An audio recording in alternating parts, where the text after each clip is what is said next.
That's a bad outfit. Okay, Breslau, move these people out.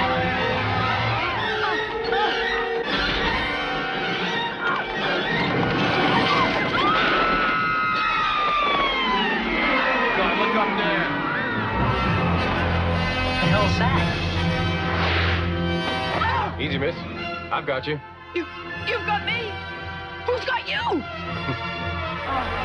I can't believe it. I just cannot believe it. He got her.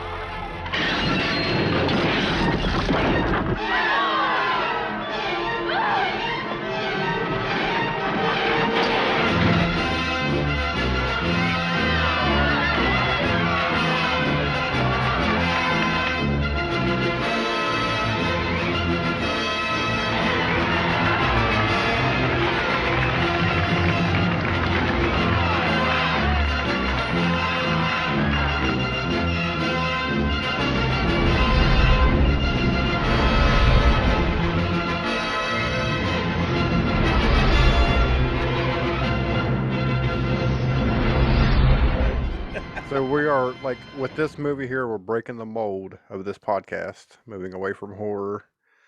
And we were plenty moldy. Yeah. Well, you kind of did going with the other stuff we talked about too. Yeah, but this is far from yeah, true. anything. So, William, why did you want to talk about this movie? There's a writer that I follow online, a fellow by the name of Danny Horn. He's a very clever, witty guy, and he's writing a blog now where he examines superhero movies. It's called Superheroes Every Day. I had followed him when he was doing a Dark Shadows blog, and he's ended that now because he covered every 1,200 or 1,500 episodes of Dark Shadows. So now he's moved on to superhero movies, and he started with Superman, the 1978 movie, and he was taking it like a scene every day. And I was reading this with great interest because I remember going to see Superman when it first came out back in 1978. I saw it in the same theater, the Lowe's Astor Plaza, that I saw Star Wars when that opened. And Star Wars, of course, was like, I think for me and for a lot of people, it's like a life-changing event. You really got an idea of what movies, what sort of potential movies had.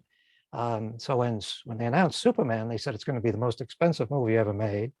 It's going to have Marlon Brando and Gene Hackman and a bunch of other famous people, Terrence Stamp and Ned Beatty and a bunch of folks like that. It's being directed by the guy who directed The Omen.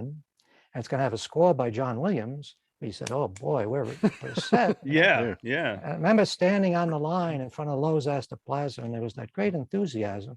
But almost everybody seemed to be thinking the same thing, that this is going to show the advances in technology and special effects technology that were evident in Star Wars, that this is going to be the next step. And I enjoyed it. I was a little worried when I first sat down in the theater. I don't know if they handed them out or if we had to buy them. I suspect we had to buy them, but they had programs, very nice glossy programs. I actually have it here somewhere. Oh, heck yeah. Pardon me for a moment, and I will. No, check. I want to see this. Go behind the curtain. If you... Here it is. A peek behind the curtain. And this is a very handsome piece. Wow. Oh yeah, look at that. That's nice. Shiny, and it's the advantage of printing it on this glossy paper is it's hardly aged. And it's got beautiful stuff inside, beautiful color photos inside. So when I saw this, I thought, well, obviously they're sparing no expense. But what troubled me was this photo, because this is very obviously a person in front of a rear screen. Actually, it turns out it was front screen projection, but still it's pretty obvious. And when I saw the movie, when I sat through it, like I say, I enjoyed it. But I have to admit, I was disappointed that the flying effects weren't as impressive as anything in Star Wars. So all these years later, I saw Superman 2, and I sort of enjoyed that more, I think, for a time. And I never really bothered going back to Superman. And after reading the blog, I said, let me go back and see if it really, maybe it's something I'm missing. God knows we can't afford to overlook any opportunity for entertainment in these troubled times. And I got a copy and I watched it on my big, 55-inch smart TV with the headphones on. And it was a blast. I thought it was wonderful. And it was important as a way to lift one's spirits, because it's such an optimistic film. It's none of this grim, dark shit that's become popular in recent years. and it has none of the perverse quality that the latest incarnations of Superman had. And those moments in the film when he first starts going around Metropolis and sort of righting wrongs and fixing everything, those are really thrilling scenes.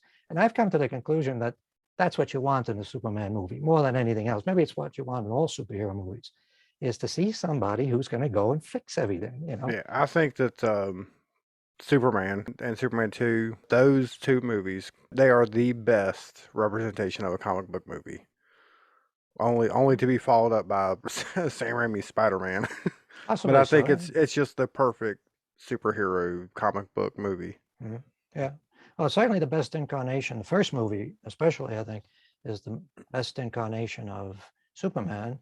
A lot of productions over the years, the original matinee serials and the George Reeves TV show, and a lot of the things that have come since, they've struggled with the balance of how can you tell such a ridiculous story? I mean, this is a world where a guy can hide himself by putting on a pair of glasses. Yeah. You know? How do you do that in a film and still try to make it serious? And it seems to me that Richard Donner and I guess it's Tom Mankiewicz, screenwriter, he didn't get credit as screenwriter, but that's another story. But those two guys, they had an understanding of just how to balance those aspects of the thing. So it's comical in a way, and it's kind of silly at times, but at the same time, they don't make the mistake of going as far as Richard Lester did in the second and third films, where they have real, you know, slapstick, pratfall type stuff. And that balance is very entertaining. You know, it's a charming movie. Also, I think it was wise to focus on the romance between Superman and Lois Lane, because you didn't have to worry about special effects there. The special effects were provided by the script and by the actors. Yeah, I think the original script, the first draft, was written by Mario Puzo. That's right. Yeah, there's enormous. So I mean, you can't go wrong there. Well, he wrote a script apparently that was enough for 6 movies. 500 pages, I think, is yeah, what something like that. I've seen. Yeah. Dear I don't know what he God. was thinking, but the whatever apparently they had I forget the names of the other 2 or 3 screenwriters that came in, but I think I have a feeling that what we're seeing on the screen at the end is Tom Mankiewicz's contribution, because he's a guy that wrote multiple James Bond movies, and he was also writing Bond films around the time when they started to become a little more comical, the Roger Moore era. So he brought that to this. May not have been so appropriate in James Bond, but in Superman, because of the absurdities of the story, it made it much more entertaining, I think, you know. Yeah, Aaron, No, so go ahead. Go ahead. Give us your thoughts on. My thoughts, I'm going off of a little kid, you know, like that. When I first saw it, you know, it was probably on TV, and I had to be Superman. And my dad always tells me this story that I wanted to be Superman for Halloween, and it was that shitty ass freaking plastic costume. The Ben Cooper costumes. The plastic mask. They had to go and they had to cut some of the eye because the mask was so tight. He said it was like poking me up in the eye. So they cut it. Well, anyway, he said I was just jumping off of couches and stuff. And he's like, hey, stop doing that. He's like, and I said, no, I want to fly. Well, anyway, he told me I ended up eating dirt. And I said, no, I know what I need. I need to go and jump off the roof. And he's like, you're not going to jump off the roof. I was like, no, I need to be higher to, you know, but that was through the eyes of a little kid. You were so amazed by it. You know, you wanted to be that. You wanted to fly around. Now, that being said, seeing it through those eyes and then coming back to this movie, after so many years, I never really sat down. I've seen bits and pieces of it, but a 40-year-old guy sitting down watching it, excellent film. Marlon Brando, you know, Gene Hackman, Christopher Reeve, Margot Kidder. I mean, you got all these great people in it. Yeah, and the story was good, and like you said, it's not leaning on the dark side of things. Right. It's more like gives you a little bit of hope, and of course you hear that music and you're already in it. That score is just badass. It's a beautiful you're story. already in it. I think that the opening moments of the film, when they have and that special effect that they used to cause the titles to sort of flare by the screen, Yeah. or zoom by the screen, that was a new thing back then. I mean, the closest that we might have gotten was the Millennium Falcon. What do they call it in Star Wars? Hyperdrive, or Yeah, Yeah. that effect was something that would actually impress people, And I remember when that started, and we started to see those titles whooshing with the sound of John Williams' music. The audience really was thinking, "Oh, this is going to be fantastic." That might be the best special effect in the movie, actually.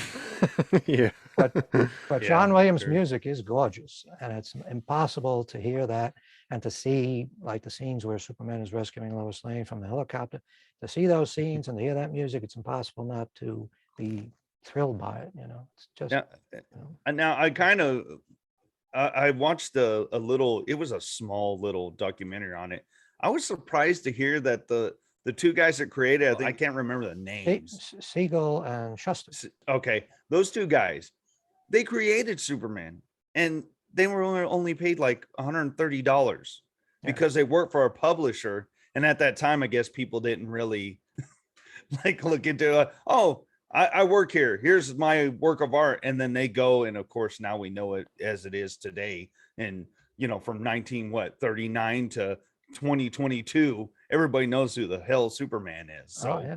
Well, they were very unwise. They created the character, and they managed to get it published in that, I guess, whatever the company was. I guess it was National Periodicals, and it pretty quickly became one of the most popular characters. I mean, back then there weren't really any superhero characters. I mean, those comics that were being put out were characters that were appearing in the Sunday Funnies. And a lot of them were like detective things. I mean, DC is Detective Comics. That's where the name comes from.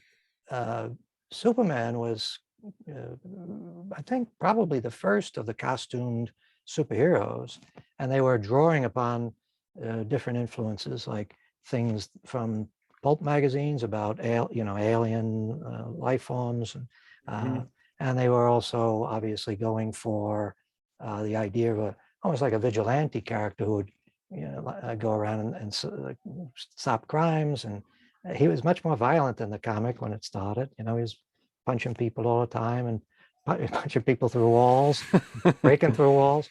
But they were foolish enough to sell the rights to the thing for a minimal amount of money, and then they watched the value of it continue to go up. And I guess it was in the 70s, some of the comic artists that were working at the time started to petition DC to give them a pension at least, So they got a pension. But one of the reasons, I know Richard Donner said that the two of them came up to him after the premiere screening of Superman, and they were just practically, in tears with happiness. And I have a feeling it was because, yes, they saw their vision of what Superman, but they also saw all the extra money. Yeah. We're got gonna be millionaires, right? I can start crying. I don't know how that worked out for them. They're both deceased now, but and the guy, I don't know. I think it was Shuster's. I forget which one was the artist. One was the writer and one was the artist. I think Shuster was the artist. Okay. Yeah. He only, this sort of plays into the concept, the basic concept of Superman. He did seem to have a very limited range of how he drew people. All the men look basically the same, and all the women look basically the same. And as a result, in that world, it did sort of make sense that somebody could disguise themselves by putting on glasses. It just doesn't make sense in the real world, Right, yeah. Translate that into a movie. Well, and you said that, and in the movie, I think Christopher Reeve, you even see him adjust himself, like he's just kind of slumped over. And usually when someone's like that, very awkward and slumped over, you really don't give them a second look. Right. You're like, whatever, that's Clark Kent. Yes, it is ridiculous. My wife even brought it up, like a pair of glasses. I'm like, yeah, but you got to see how he acts too. And like, they just dismiss him. Right. Although he is 6'4". Well, I that aspect of it always used to bother me as a kid. I always thought that was moronic. But now I realize that it's actually one of the most brilliant aspects of the story. The fact that people can't see what's right in front of them just because they have preconceptions, right? Yeah. Not expecting this guy to be Superman. So the fact that he looks exactly like Superman is Yeah. crazy. Yeah. That is an interesting psychological, insight, and Christopher Reeve plays it very well. That whole business of him sort of turning into Superman for a moment, and then drooping back down.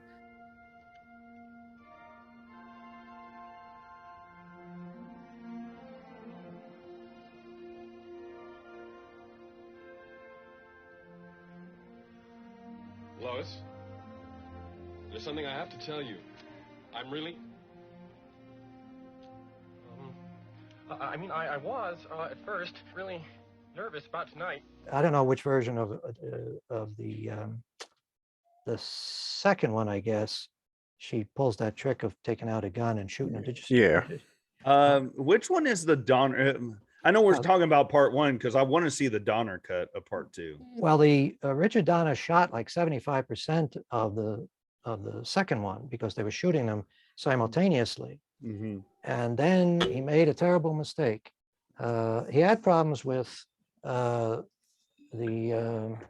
producers, the Salkinds, Alexander and Elia, I guess the names were.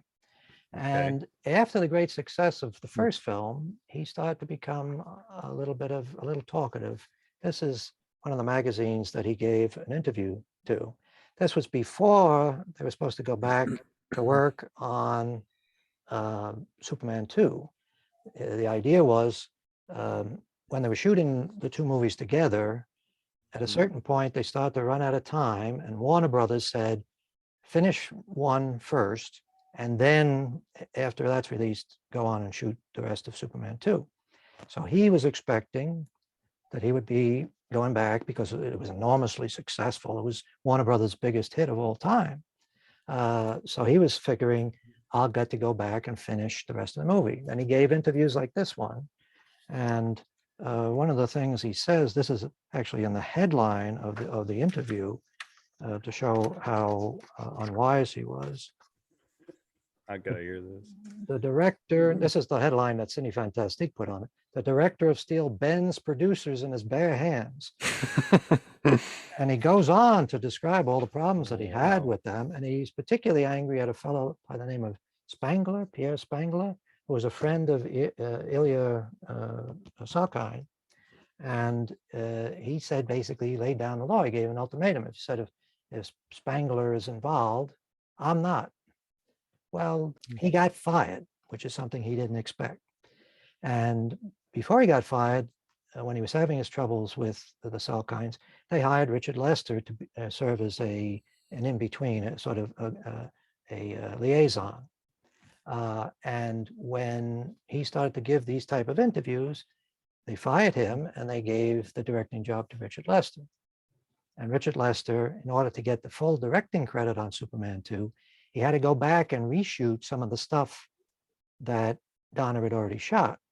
So he shot the remaining 25% of the film, and he also went back and shot a bunch of other stuff because apparently the Directors Guild has a minimum number of minutes in the movie that you have to actually be the director of before you get the sole credit. And he wanted the sole credit. Wow. I have to admit, I always had a high opinion of Richard Lester, despite movies like Superman 3. But that's really a dick move. Yeah, that's, yeah. Mm-hmm. And I don't know if he if he talked to Donner and he got his permission to do that or what. But anyway, years later, Warner is getting a lot of requests from fans to release the original Donner cut. This is like Snyder cut stuff. Yeah. Mm-hmm. And so they went, Donner and I forget the name of the editor that he hired or was hired by Warner's to do the job. They went back, went through all the footage, and they assembled a new cut of Superman 2 that is largely Donner. And it's quite different.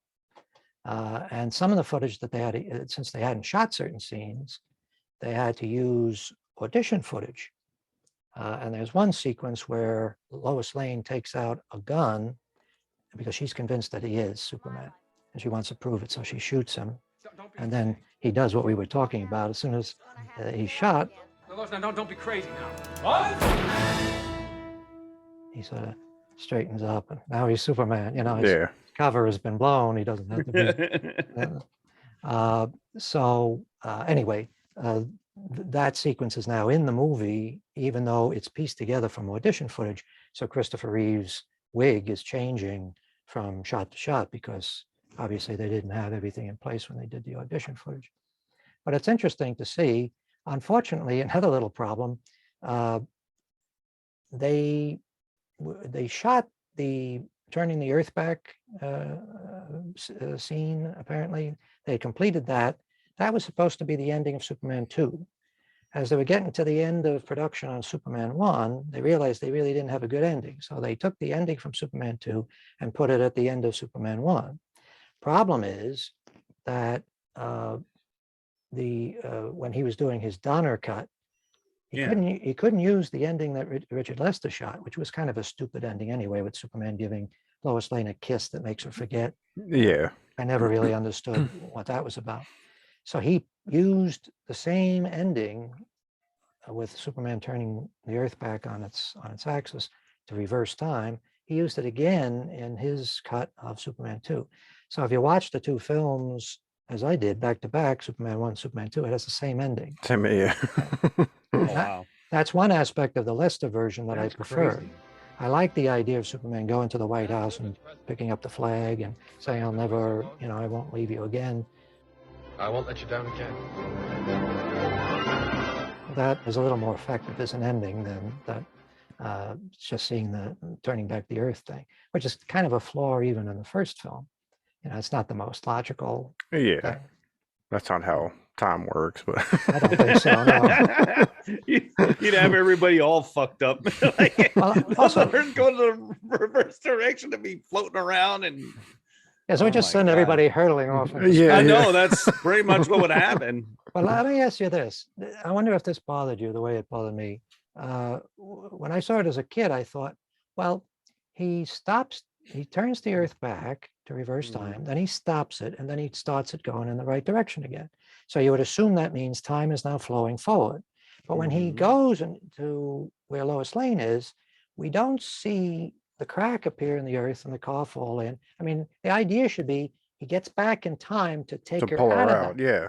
But that doesn't happen. No, it's like he basically just stopped everything from happening. Right. Maybe that's why it's all jacked up, because it was supposed to be the ending of part 2. They just like, I don't know.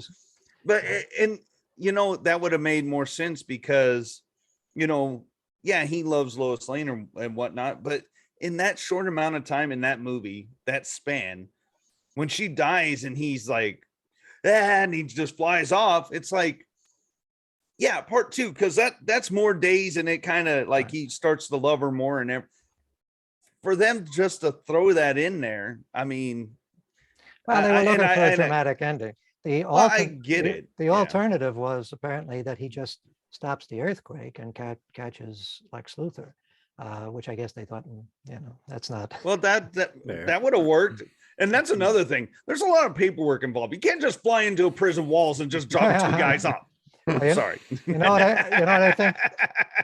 I think they were referencing the Max Fleischer Superman cartoons. I don't know if you've ever seen those, but if you're a Superman fan, one of the incarnations before the serial, the matinee serial, was Max Fleischer, who's the guy who did Popeye. The company that did Popeye was Max and Dave Fleischer.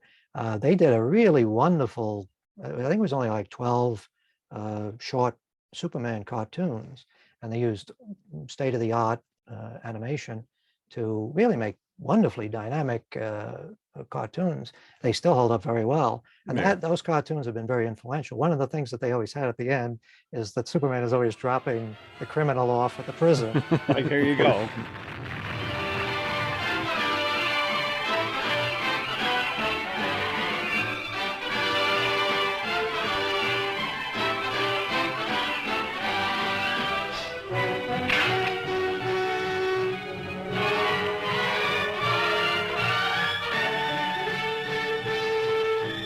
Throw him in, slam the door on him, at least in ever- this one, they mentioned that he's going to get a fair trial. Yeah. Yeah. Make sure he gets a fair trial. I'll tell you, Gene Hackman being Lex Luthor, he's just Gene Hackman he's just a great actor. He's great. I like him in pretty much. I don't think there's a movie I've seen with him in it that I didn't like. He's one Like, of the he great just- screen actors, I think. He brought something to it, and you got to pay attention because he has these quick things that he says because he's the smartest man in the room.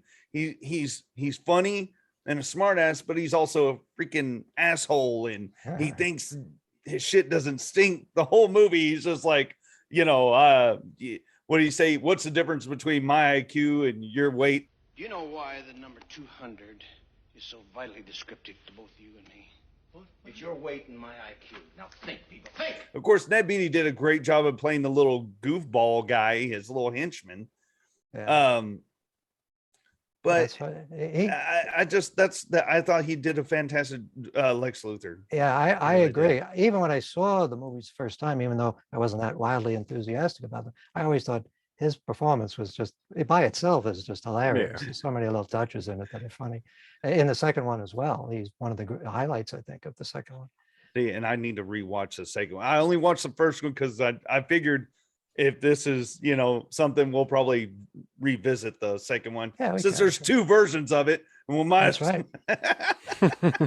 I didn't get a chance to go back and watch the Leicester version of the second one because my memory of that is still pretty strong. I must have watched it 20 times growing up. But the second, the Donna version is quite different in many respects. He cuts out all the comedy stuff, or a lot of the comedy stuff, and it's all the Marlon Brando footage, which was cut out of the second one because the Salkinds didn't want to pay Marlon Brando his 11% of the profits, so they cut him out. He had already served them with a lawsuit, so I guess he saw what was coming. So they cut out all that Marlon Brando footage when Superman goes back to the Fortress of Solitude to get advice about whether or not he should continue to be a superhero. He's talking to Marlon Brando, and there's an extensive amount of interplay. There's even one shot where he's apparently on the same set with Christopher Reeve, and Marlon Brando actually puts his hand on Reeve's shoulder. My son. Which is not something that you see in the Leicester version at all. Yeah. All of Brando is gone, and they replace him with Susanna York, who plays his mother. If you intend to live your life with a mortal, you must live as a mortal. You must become one of them. I agree with you with Gene Hackman, but I also think as easy it is to knock Marlon Brando because he was making some ridiculous amount of money for it amounts to like 12 or 15 minutes. I don't even know if it's that much in the first film. As easy as it is to knock him, he's damn good. Oh yeah. He's maybe reading his lines off a cue card, but it's better than I could do. I said, Yeah, Jarrell, he did an awesome Jarrell. I mean, that was awesome. That was a great scene in the beginning, and it was funny because these movies, if you watch them on TV, like they kind of mix in and everything kind of gets lost. If you're watching on TBS or something and you're just kind of doing stuff around the house, all of a sudden it's part two and you're like, you get mixed up. You got to sit down and watch these things. Well, also, and that's when you said his mom, the lady that played his mother, Susanna York, she was in part two. I remember that, but then I also remember Brett, and I'm like, it confuses the shit out of me because there's so. Well, the network version, when they sold the rights to, I guess it's ABC, they added like 40 minutes of additional stuff in. So there's actually 2 or 3 different versions of the first film as well. So my God, you knows what version. Yeah, I can't imagine what all that footage is. I read about it on the blog that I was talking about, and it seems like pretty pointless stuff, but it probably was stuck in there because they could turn the movie into a longer movie. If they could make it like a 3-hour movie, that means more commercials. They could. Yeah, true. I mean, you're talking about the actors. I think that Richard Donner was the perfect. I mean, there's no way that anybody else could have done this and give it that same. I don't know what. I don't know. He just doesn't seem like the guy that you would think comic book movie. Yeah. But when you think about like Batman, that looks like a Tim Burton movie. Yeah. You know, they like, you know, the Zack Snyder stuff looks like Zack Snyder. God This help us. just this yeah, this just looks like that just looks like a comic book. You Right, know what I'm saying? yes. He was like the And perfect person to do it. and I think that's why this movie has that kind of charm about it. It doesn't. It's not a a hokey freaking comic book movie. There's some serious element. I mean, it's a good movie. Like Yeah. it's just not. It's not all over the place. Great actors and a nice story to go with it. I mean that right there. So I know what you're saying. It's not like what we're used to now, where everything's bing bang and boom and Yeah. all that. Case in point, Christopher Reeve and Margot Kidder when they're on the rooftop and he's talking to Lois Lane and giving the interview. That was awesome. That whole scene, just the back and forth with them. And how big are you? How tall are you? About 6'4". 6'4". And how much do you weigh? Around 225. 225.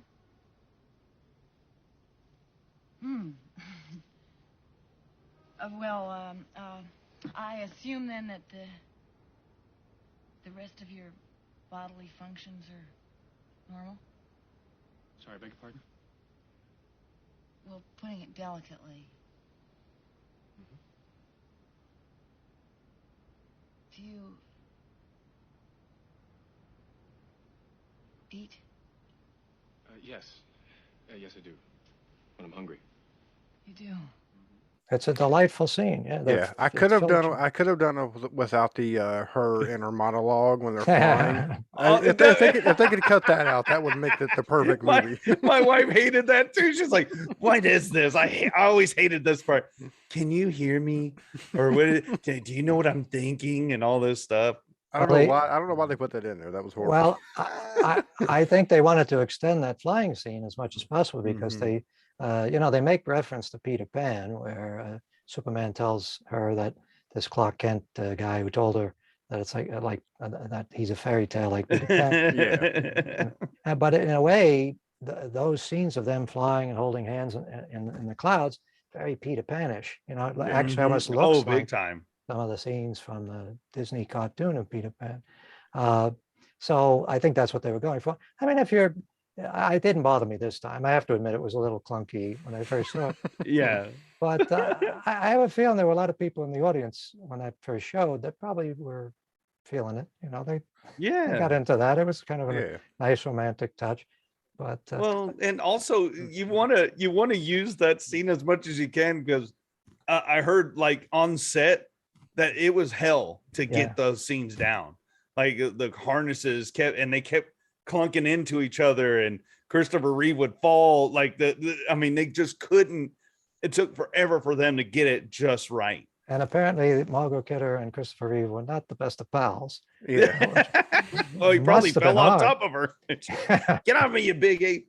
Yeah, I guess it must be very difficult to spend days embracing somebody hanging off from wires off a studio floor and not really like the person you're with. I don't know. I don't know if they patch things up. I mean, both of their stories are rather tragic, not just because of Christopher Reeve's accident, but he had the bad luck of getting into Superman, which was an example of great, fantastic luck. But he got into Superman in a production that was being run by guys that were really kind of unethical, and I won't say that they're criminals, but let's just put it this way: if Superman existed, the first two guys that he would have gone after would have been the cell guys. He would have been throwing them into the prison and slamming the door on them. But he had the bad luck of having those guys as the producers of the good Superman movies 1 and 2, and he had the bad luck of having them sell the rights to the character because they owned the rights for like 25 years. They sold off their interest in the character for Superman 4, and they sold them to the Canon guys, the Golden Globus, which is exactly the same thing. A couple of gangsters, basically, So they got into we probably don't want to go into Superman 4 that much because it's really not very good. Right, yeah. But, Christopher Reeve must have been kicking himself because he thought, I agreed to do this I agreed to come back because all these promises were made about creative control, having the okay on the script and the director, and having it was his idea to do the script idea of Superman taking away nuclear weapons. That was Christopher Reeve's idea. So it was really like a dream project for him. Because Christopher Reeve was going to participate, and because the Salkinds were not going to participate, all the folks from the first movie came back, like Gene Hackman and Margot Kidder. You know. But then the Cannon guys, Golden and Globus, they slashed the budget in half, and they hired the worst special effects house to do the special effects. They threw away all the techniques that had been developed for the first movie, and they ended up with some of the most embarrassing special effects probably ever in a major film. Yeah. So, and then of course, Golden Globus were right on the edge of collapse at that point. They had 2 bombs that cost tremendous amounts of money, Masters of the Universe and Superman 4. Oh man, yeah. But Superman 3 wasn't a big hit either, and that's probably why they decided to sell the rights to the character. Superman 3 is another kind of a unfortunate thing for Christopher Reeve, because it could have been a great superhero movie. It could have been a great Superman movie, but Warner was primarily interested in pushing Richard Pryor, who was a brilliant guy and had a lot of terrific success, you know, terrific films back then. But they wanted to turn it into a comedy for Richard Pryor, and that didn't work with the Superman movie. So even though everybody loved Superman and even though everybody loved Richard Pryor, put them together and you end up with a movie that doesn't work. Well, yeah, I think that one there, the villain in that one wasn't as good. Robert Vaughn. Yeah. And of course, you had that creepy scene where the woman gets turned to the robot at the end. That was always creepy. Like, didn't fit it at all. It was like, I don't know what you're talking about, because I hadn't seen that in freaking forever, dude. I gotta revisit those. It has all sorts of odd things. The same is true of Superman 4. It has all sorts of little things that, you know, they're not weird in a poetic way or in a you know, a surprising way. They're just weird, yeah. Well considered, you know. It's like, oh, why'd they do that? You know, it's just didn't fit. It didn't fit the rest of the movie. Didn't fit any Superman movie. So do you think that Christopher Reeves felt like George Reeves? Like George Reeves? Yeah. Like no relation too, right? They're not related at all, right? No. Just one's coincidence. One's George Reeves and the other is Christopher Reeve. Okay. Okay, yeah. So I've been saying the same. Me too. This whole time. That's all right. It is an extraordinary coincidence when you think about it. But 2 guys that get to play Superman, they both have practically the same name. Well, and that's the thing, you know, George Reeve, he Ben Affleck played George Reeves in the movie. Yeah, he did in Hollywoodland. Then he came back and played Batman in the Superman movies. That's right. Yeah. He gets to play everybody. It's like Lon Chaney. Yeah. But that's a sad thing, you know, that story in itself. George Reeve, he couldn't get any work, and he just threw extravagant parties and ended up, you know, doing what he did. As you see in that movie that Ben Affleck did, there's some question as to actually what happened. Oh yeah, there's a lot of question. And that's the thing. They're like, oh, he shot himself, but the gun's at the foot of the bed. Yeah. What the hell? How does that happen? It wouldn't be surprising if he had some involvement with a woman who is connected to the mob. Probably wouldn't be surprising. You know. But they called it the curse of the Superman, like, you know, because of what happened to all the people that were in those movies. It's kind of like the curse of Poltergeist. Yeah, but I don't know if it's a curse of Superman, though. Kirk Allen, I don't believe in that. Kirk Allen, who played Superman in the original serials back in the 40s, he was alive when they were doing Superman 1 in 1978. He's in the scene where Superman is Clark Kent as a boy is running alongside the train. The 2 people that are sitting in the train next to a little girl who supposedly Lois Lane as a child. I don't know if that made it into the cut.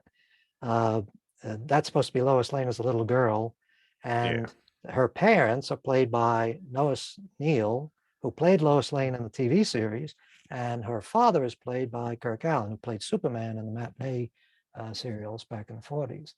So he was still alive, and I think he died at a ripe old age of natural causes. So you can't really say it's a curse. Yeah, it doesn't really work. First of all, Christopher Reeve didn't die right off the bat. He lived quite a long time after his injuries. But I guess you could say that he had very bad luck because he got stuck. His signature character happened to be connected to guys who had a philosophy of business that was going to guarantee that the movies were going to be shitty. And that was true of the Salkinds. They seemed to be happy to sabotage the movies just so that they could maintain their their control of the franchise.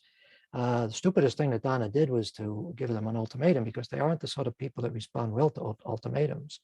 Yeah. And they felt they had the only power that they really had was the complete control over that character. And that was the bargaining chip that they had going forward. So for somebody to come along and say, I'm the most important element here, and I'm not going to finish your second film unless you treat me better or get rid of this guy or that guy, that's not, they don't want to hear that, they want to be in control. And so it was a silly thing for Donner to do. Donner had been doing directing jobs. He was the guy that directed the Nightmare at 20,000 Feet episode of The Twilight Zone. And he directed, I think, episodes of Combat, the World War II TV series. He had been around for a long time. And so he was a pretty experienced guy. Doing The Omen made him a big name, a director. I don't know why he didn't realize that he wasn't really playing that properly with the Salkinds. But anyway, he did get to restore his vision before he passed away. Yeah. Margot Kidder had a very tragic end as well. She suffered from bipolar disorder, and apparently she had some episodes. She ended up in, well, it's a long and sordid story. I think she ended up killing herself. She Right. took drugs or something to kill herself. So another tragic story. Marlon Brando's end wasn't particularly happy either. He didn't kill himself, as far as I know, but I guess you could say he did. He ate himself to death. Yeah. Yeah, he. I don't know, man. It's crazy to have that much talent, I guess, and it just drives you that much. Like, it just drives you nuts. See, I think part of the problem is that was back at a time when, unlike now, actors really were the reason movies got made. It's true of Superman as well. It was only after they got Marlon Brando involved that Gene Hackman agreed, and it was only after those two guys were on board that everything else fell into place. People looked at us, oh, well, obviously this is going Like, to holy shit. Yeah, I still couldn't believe it that they landed Marlon Brando with just the idea of, hey, we want you to play Superman's dad. No script. And he was like, okay, I'll do it. Well, of course, the money helped. Everything has a price in the marketplace, and so do cars, so do hula hoops, so do useless endeavors, and I don't suppose that actors are any different than rock bands that inflate balloons from their ears, and that happens to catch on. It's what people want to buy. He's such a quirky guy. I have a feeling he really wanted to do it. I You think think so? I think he really got a kick out of it. I mean, everybody assumes it's just crass commercialism, and it probably is up to a certain Right. point. But I think he kind of got a kick out of the idea of basically playing God. I mean, they even have the highly reflective costumes that make everybody look like Yeah. they're glowing. Incidentally, that's the same material, I think, that they use the- for the for the front projection screens that they use for the flying effects. Oh, I was gonna say also they use it for the lightsabers in They might, Star well, Wars. Yeah. they used it originally, and then Yeah, they it used to decided it spin. didn't work. So Yeah, they because just- they would spin around and they end up breaking them before and they. you can still see a little bit of the spinning ones in the first in- film. Yeah. Although by whatever. now, I imagine They've Lucas has replaced fixed it. all of it. Yeah. But yeah, the 2001 was the first film where they used front projection as opposed to rear projection. Rear projection. Yeah. And apparently the screen was embedded with little plastic balls that acted like lenses, and they bounced the light directly back into the lens of the camera. And the idea was you could put people in front of that, project the thing, and you could project it very dimly, so it wouldn't be seen on the people because the studio lights would wash it out. Yeah. But because the light is being bounced directly back, even the dimmest light is going to be visible to the camera on the front projection screen. So that was a big breakthrough. Yeah, because you wouldn't get shadows on your sky like they got in Plan 9. Right, because the people are actually hiding their own shadows because the light is directly back and being bounced directly back. So it was a big breakthrough, but I have to admit, in the movie itself, it still kind of looks like rear projection. You know, Oh yeah. the big problem that they have with the flying, I don't know if you guys would agree with this, but the background is moving differently than the people in the foreground.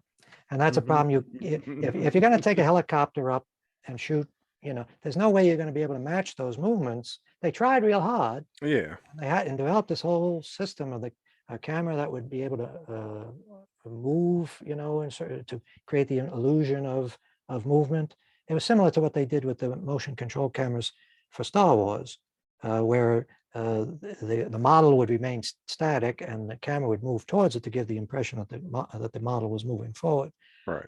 The problem with Superman is with Star Wars, they had the motion control, meaning that it was computerized. They could do the same moves multiple times, and you could do the same moves on the background.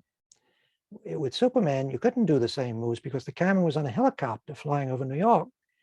So there was no way to duplicate those movements. So you always see the background sort of bobbing, and they're perfectly steady. But, you know, I guess the way I've decided to look at it is this was the best they could do at the time. And it is kind of spectacular and colorful in a sort of old Hollywood way. To me, I choose to look at this the way I look at a movie like Wizard of Oz. It's not realistic in any way, but it's the best thing that $40 or $50 million can buy, you know.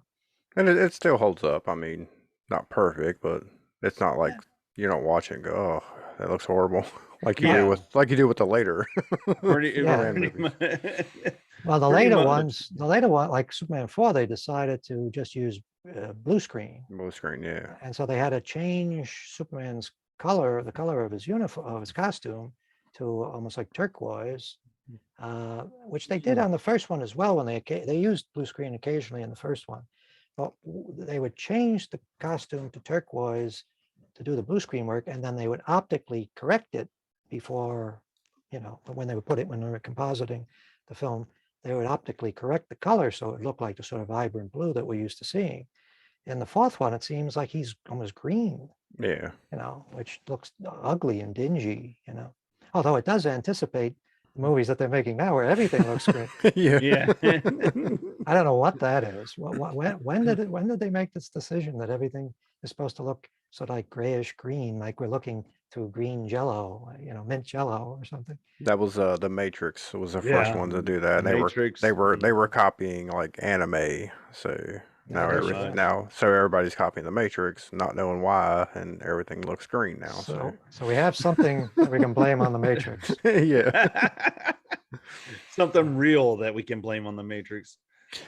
But I think Christopher Reeve, I think he's like the perfect Superman and the perfect Clark Kent. Yeah. The other actors don't really capture both characters. You know what I'm saying? They're either good Superman or they're not really good Clark Kent, or they're a decent Clark Kent and they suck at Superman. He was like perfect. And I don't think that, I know this was his biggest movie he ever did, and he never did anything really, you know, as big as this, but he still went on and done a bunch of stuff, was acting all the way until he died.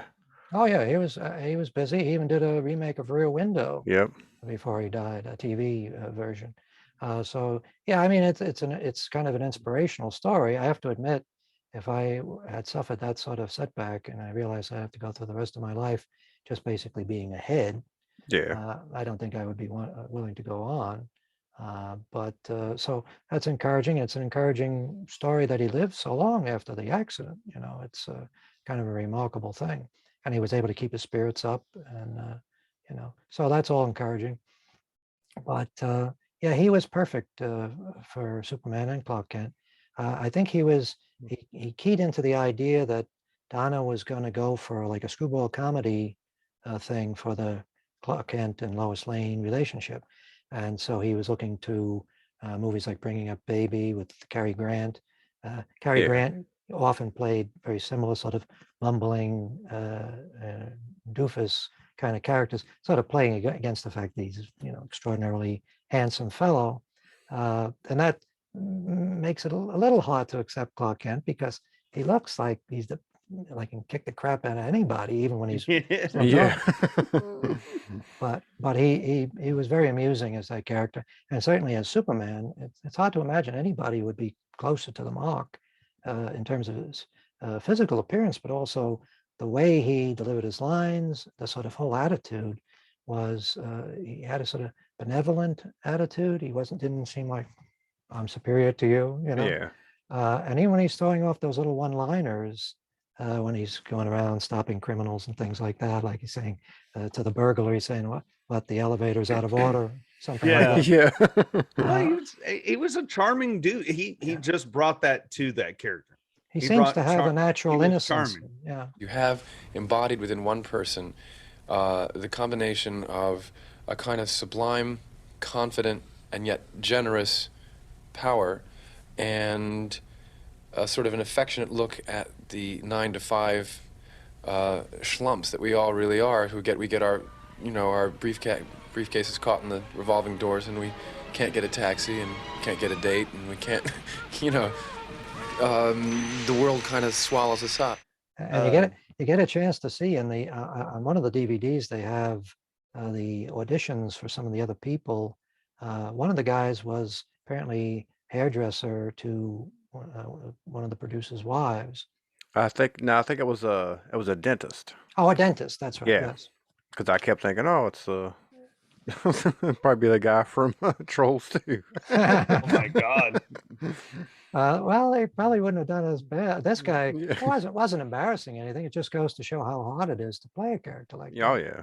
You have to exude confidence, and if you look, rat-like, then that's not a real. That dentist, his test screening looked like he was making the old Batman TV show. Right. Looked like he was going for that style of the camp. You know what I'm saying? That's what it reminded me of. Yeah. Well, that's one mistake that they didn't make with that character. I mean, Hackman's character and Ned Beatty's character and Valerie Perine's character, they're pretty campy. They would have fit pretty well into the old Batman TV show. Yeah. But Superman is playing it straight. They don't damage his credibility at all in the film by playing him for laughs. And even some of the throwaway lines, like when the guy hits him with the crowbar and he says, "bad vibrations." I mean, that with the wrong person, that wouldn't have gone over very well. I think they offered Donner $1 million just to agree to do it. Like is that right? Before anything, he told a story about he was on the toilet when he got the call, and I guess wrote down all the information on like a little card. He kept the card, but and I was just like, that's because he'd only done The Omen before. That's just crazy that they offered him that much money. Well, I guess Omen was a pretty big hit. Pretty big, yeah. They tried everybody else. They tried Lucas and Spielberg, and none of them were interested. But I mean, these two guys are coming from, because what had they done before? Their biggest previous hit, which was a pretty big hit, was The Three Musketeers and The Four Musketeers. Okay. And they had a similar thing with an all-star cast. The project was basically financed on the fact that they had it. But all the major stars at the time were in the movie: Richard Chamberlain and Oliver Reed and Raquel Welch and Michael York and a whole bunch of people, Frank Finley. And anyway, The Three Musketeers, I thought, was a wonderfully entertaining film. It was a big hit, but they shot enough for one movie, and then they cut it in half and decided not to pay the cast for the second movie. Right. You can't do that. So they were fielding lawsuits for that, including Richard Lester's lawsuit, because he was the guy that directed Three Musketeers and Four Musketeers. So apparently what they did was, when they were having trouble with Richard Donner, they said to Richard Lester, if you come on this project and act as our liaison, we'll maybe give you some of the money that we owe you, and you won't have to sue us for it. Yeah. So he did. I don't know why, but he did. And, that's how he ended up in that position.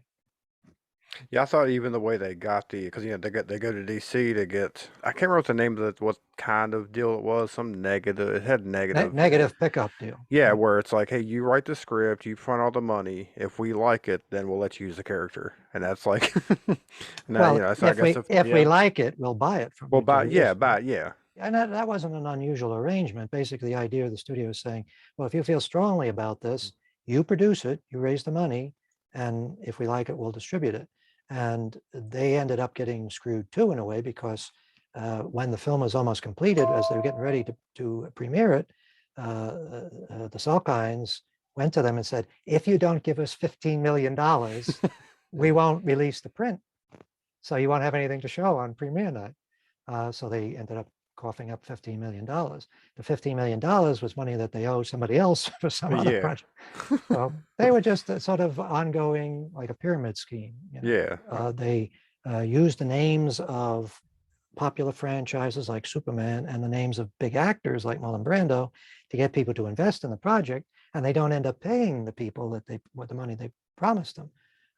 You know, so it was only after Marlon Brando died that his estate was willing to make an arrangement with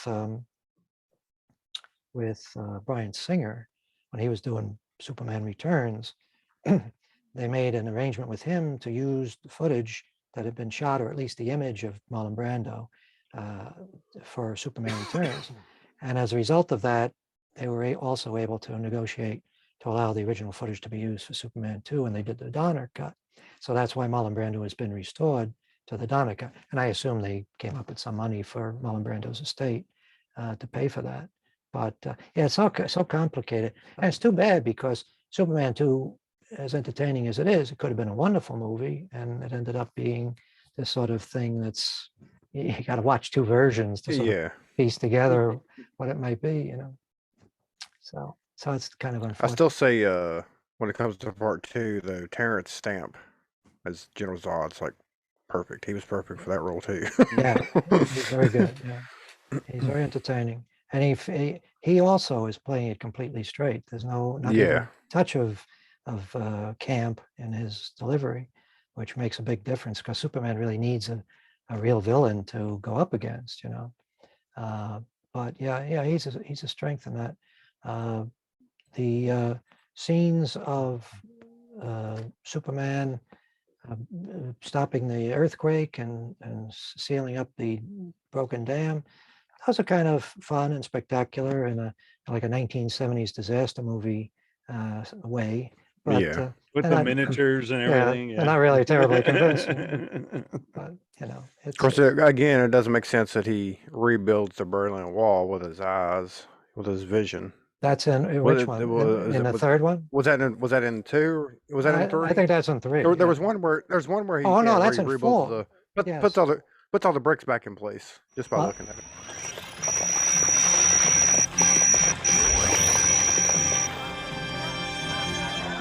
Well, that was one of the criticisms that people had of Richard Lester's second film, was that Superman suddenly comes up with all these powers, like the cellophane S that he throws. Yeah. What the fuck was that? I mean, yeah, that makes sense.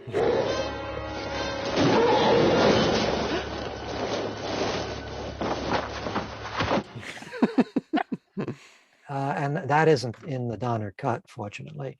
And of course, the fact that Superman suddenly can cause people to lose their memory just by giving them a nice kiss, you know, I don't know how does that work exactly? But I mean, I suppose if you take it as a sort of a fantasy, and it's supposed to be a romantic fantasy, maybe it makes sense. I remember when I came out in the theaters, I guess it was like 2 years after Superman 1. I forget how many years had passed.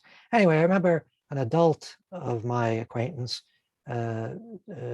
saying how she thought that was wonderful. You know, she even described it. He gives her such a super kiss that she forgets it. And I'm thinking, you know, but apparently for some people that's very romantic. So I guess it works for some folks. And this is another thing. My theory on superhero movies is that usually the most interesting story dramatically is the origin story. Yeah. Once you get past the origin, then you're basically just repeating the same stuff over and over again, you know. And you see that in most of the superhero series. It's usually like 2, maybe they can get 2 good movies, 3, they're pushing it, and then they reboot, you know. They go right back and tell the origin story all over again, you know, which is, I guess, with Spider-Man and with a lot of the Batman, that's really the most interesting part of the story, dramatically anyway. Part of the pleasure is to see, like in Superman, to see the idea being developed. That's what's interesting. And so when he finally we see him going through his childhood, and we see the death of his Earth father, and we see the destruction of Krypton, and finally, when everything is in place and he can finally take off and start saving people, it really increases the dramatic impact of that. I mean, so many people, when they watch films like this or other movies, I remember somebody talking about The Towering Inferno, which came out roughly around the same time, and they were pissed off because they had to wait so long before the fire started. Yeah. Well, what do you want? I mean, the fire wouldn't have any impact at all if we don't get to meet the people first and see, how things are. Yeah, and if you start the movie off with the fire, then by the time you get to the end, there's no building left. Right.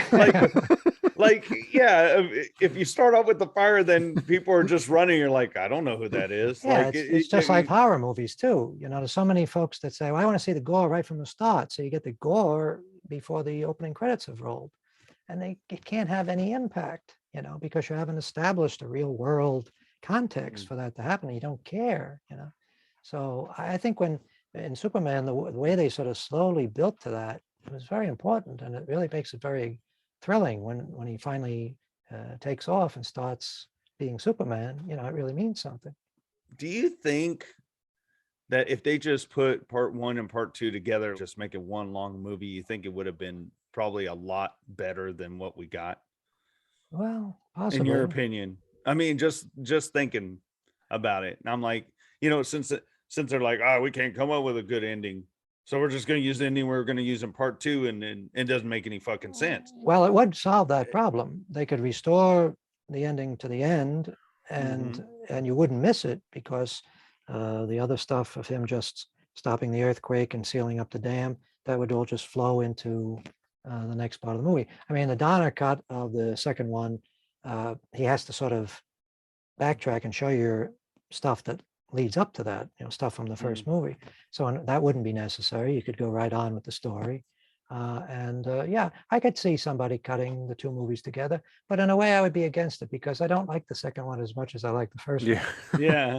I'd rather the first one just be left alone by itself, Yeah, I don't want anybody to cut anything together. I'm just saying, back in that time, instead of just making it one long movie, just here. I think that back then, because of the importance, there was no live streaming, and there was no DVDs or anything like that. So all your money really is going to be made from a theater exhibition. And the idea of coming out with a 4.5-hour Superman movie, I don't think anybody would have ever seriously considered that. The first one is like 2.5 hours as it is, right? Yeah. So it would have been a very torturous experience for theater goers if they had to sit there. Like the first one, I think I saw a disc, and it's like over hours and hours of footage, and it's like what they put together for TV, and Right. like it's insane how many versions of these movies that are coming out, especially the Superman ones. And it probably hurts the movies as well, because there's a reason why they left that stuff out. It probably wasn't any good. Right. And it really slows down the experience of watching the film. It doesn't really need to be a 3-hour movie. So anyway, as a tonic to what ails people, they should check out Superman and get a kick out. I'm sure they'll get a kick out of it. It's a nice escape from the miseries of the world as it is now. Oh yeah, it's a fun movie. Nice to look at. All the acting's superb in it, except for the flying scene with the inner monologue. Yeah. Well, to her credit, she didn't want to do that. Oh, right. Yeah. So she knew.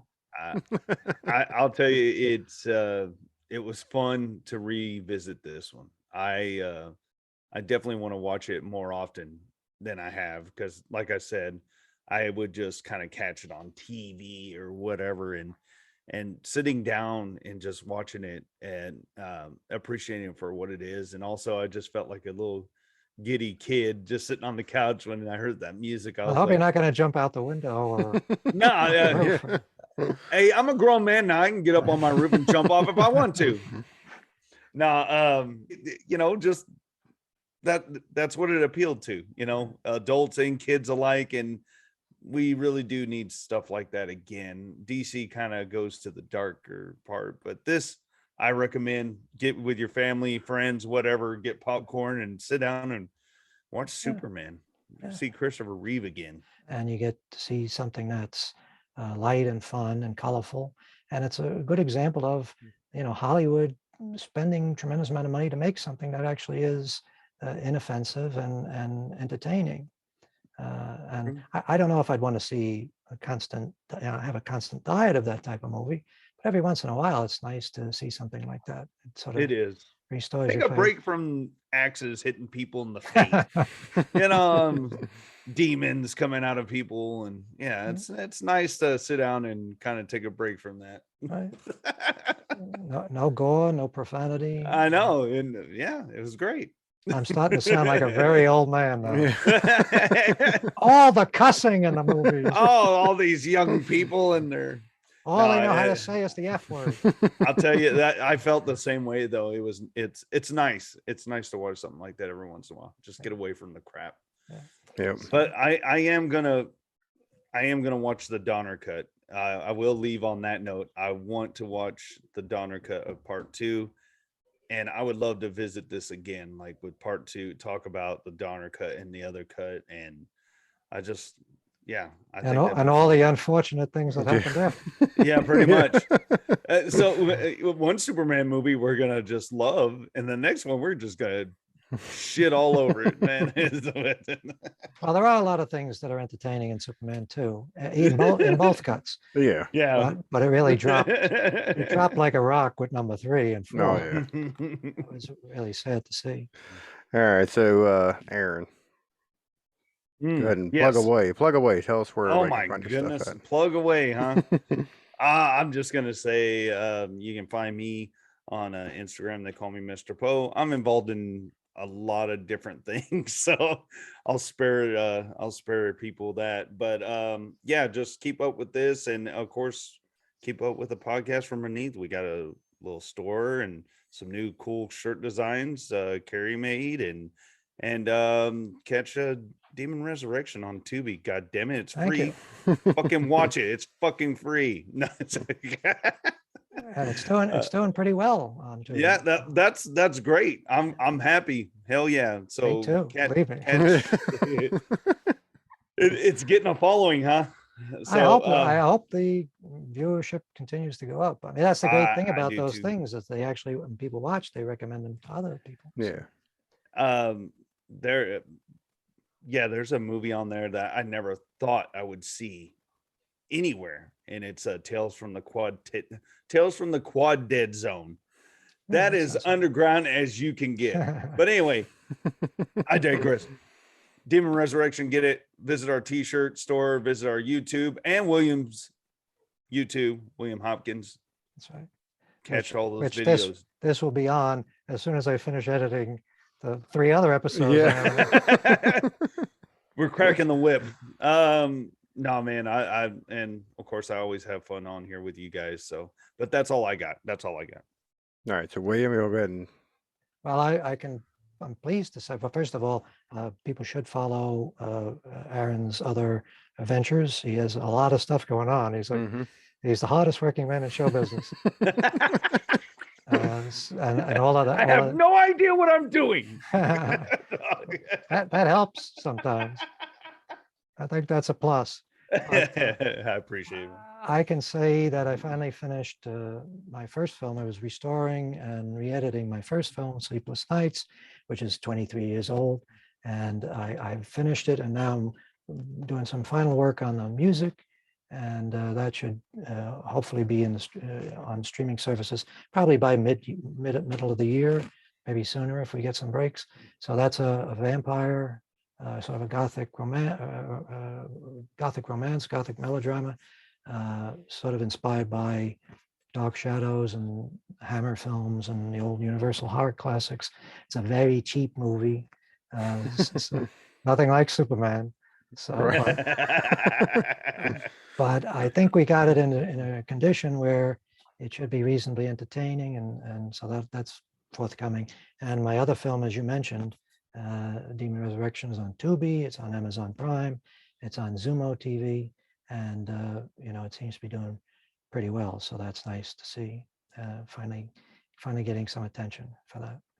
So, Good. and I'm on Twitter and I'm on Facebook under my name, William Hopkins. So people can find me if they want to hear more of this nonsense from me.